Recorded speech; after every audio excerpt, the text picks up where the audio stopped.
প্রত্যেকটা মানুষের জীবনে একদিন উত্তর গোষ্ঠ আসবে। কবে? যেদিন তার বাঁশি তোমার আমার হৃদয় মূলে বাজবে।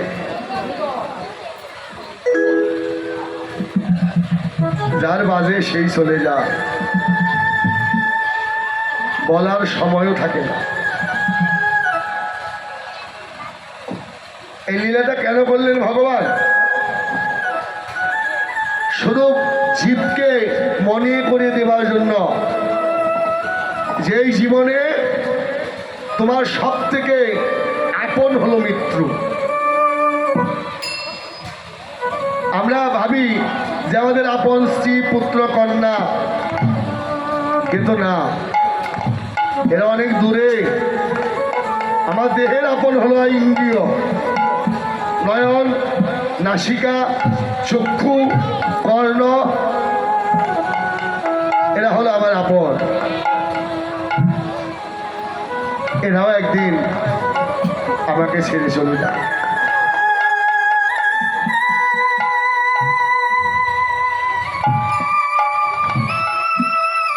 শেষ সম্বল হবে এই মধুমাখা কৃষ্ণনা।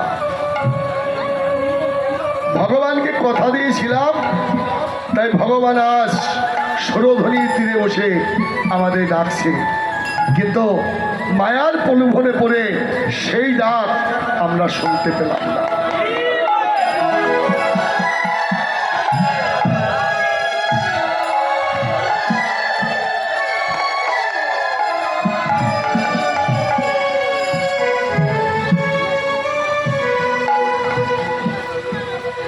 জীবের মধ্যে যে পরম সত্তা লুকিয়ে আছে, তাকে আমার দেখা হলো না। কেন? আমার দেখার নয়ন আমি সাজাতে পারি। এ নয়নে তো তাকে দেখা যায় না বাবা। এ নয়ন কত মন্দ মন্দ জিনিস দেখেছে, কিন্তু পরমকে খোঁজা আশা করে।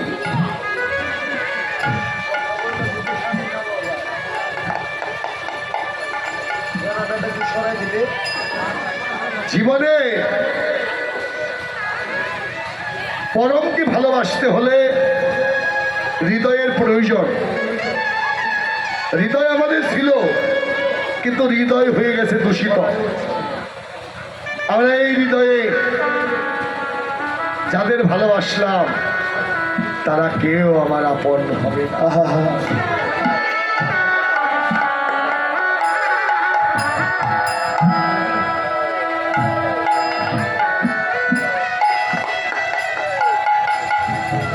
লালন বললেন, আমার বাড়ির পাশে আরশিনগর, সে এক পড়শি বসত করে, আমি একদিনও না দেখিলাম তারে।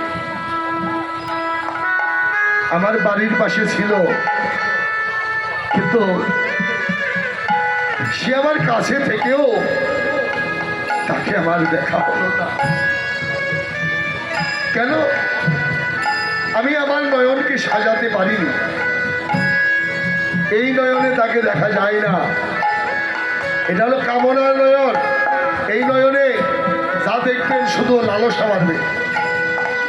আরেকটি নয়ন আবার আছে, সেটা হলো ভাবের নয়ন, অনুরাগের নয়ন।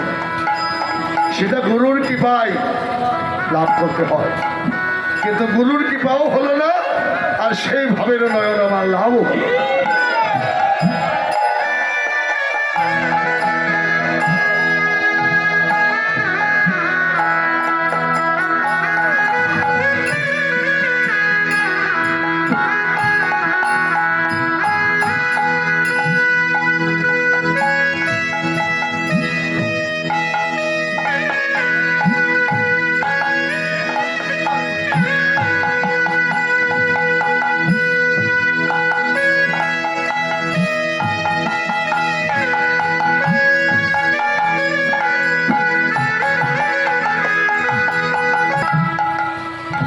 দেখেন, তিনটি মানুষই চলে গেল।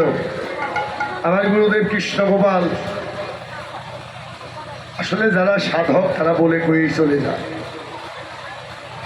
সকালবেলা স্ত্রীকে বলছে আমি 2টায় চলে যাব।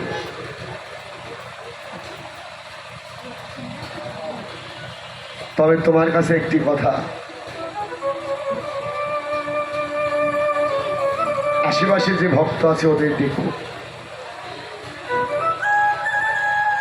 2টি কথা ওদের উদ্দেশ্যে বলে যায়। আর আমি চলে যাওয়ার পরে আমার সমাধিটা তুমি এই আঙ্গিনায় দিও।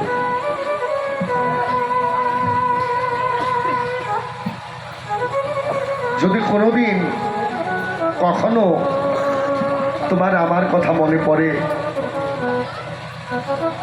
তাহলে তুমি আমার সমাধির পাশে গিয়ে দাঁড়াও।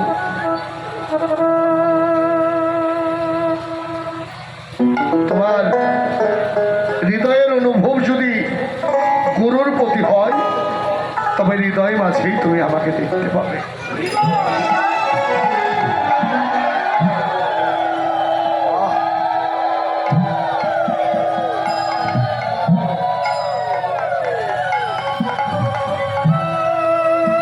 দেখেন, তারাও তো মানুষ ছিল, আমরাও মানুষ। কখন চলে যাব জানি না, কি আমার আশ্রয় হবে তাও জানি না, কার কাছে যাব তাও জানি না। তাহলে মানুষ হয়ে কি লাভ হলো? জীবনের হিসাব যদি নষ্টই হয়ে গেল। মানুষ তো এই 18,000 মাখলুকাতের ভিতরে শ্রেষ্ঠ মানব কুল। 17,999টা জীব শুধু মানুষের কল্যাণে আল্লাহ জগতে পাঠিয়েছে।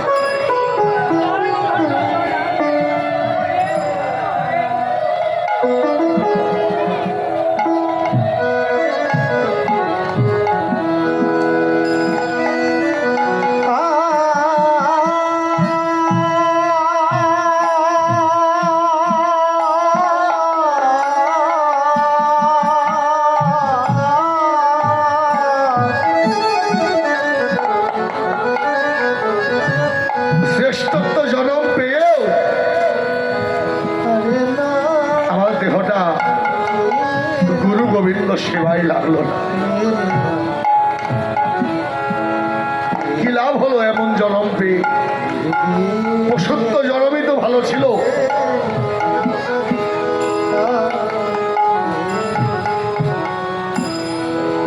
জীবনে দিতে দিতে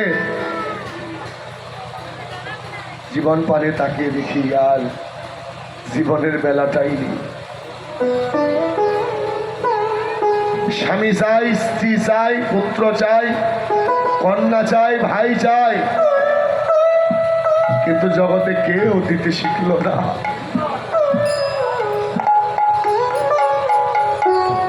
আমার কামনার আগুনে পুড়ে আমি নিজেকেই নষ্ট করে ফেলেছি।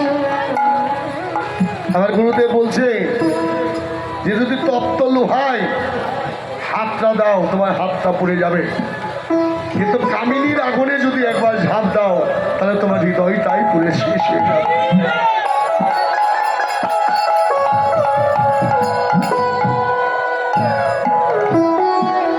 বাবা, ওখানে সুখ খুঁজতে যেও না, ওই জায়গা আগুনে ভরা।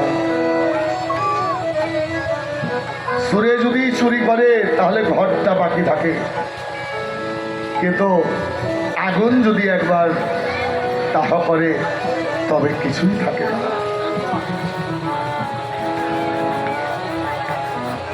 তাই এখন মনে হয়, ওরকম করে তখন বুঝি নাই, এখন মনে হয় যে সোনার দেহটা আমার পুরে নষ্ট করে ফেলেছে।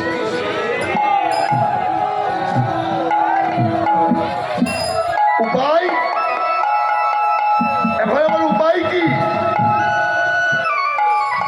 এই যুগ সন্ধিক্ষণে মহাপ্রভু জগৎকে জানিয়ে দিলে যা নষ্ট হওয়ার তা তো হয়েছে, বাকি যে পথ তোমার আছে, তুমি আর কাউকে দিও না এই ভালোবাসা। জীবন কতজনকে তো ভালোবাসলা, কিন্তু কেউ হৃদয়ের দাম দিল না। একদিন সকলেই তোমার ছেড়ে চলে যাবে। নিজের রোগজাত সন্তানও তোমার মলমূত্রের গন্ধে তোমার সঙ্গে দেখা করবে।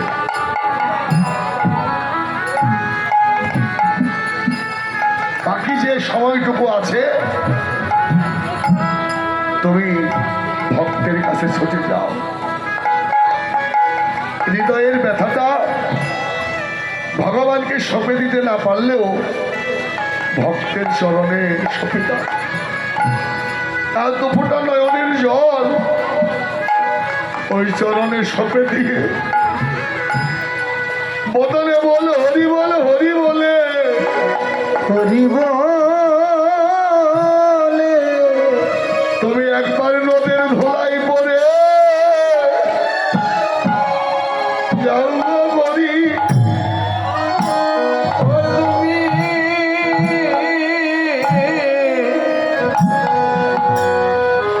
নদের ধোলাই পরে তুমি যাও গো,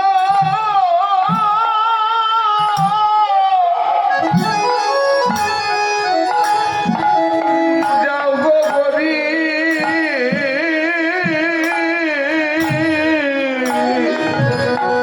ও তুমি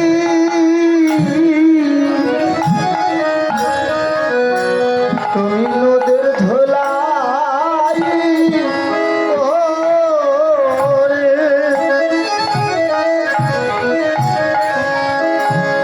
ওরে দাও গো,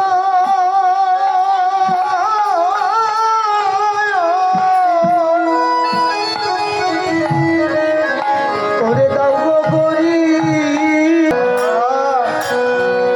তুমি সময় থাকতে ধোলাই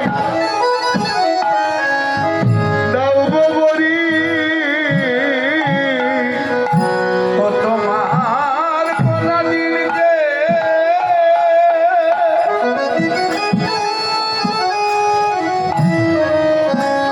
ওরে গোনা দিনকে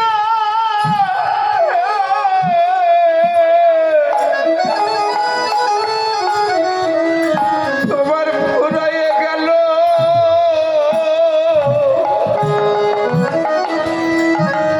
তুমি সময় থাকতে নদের ধুলাই দাও রে, ধুলাই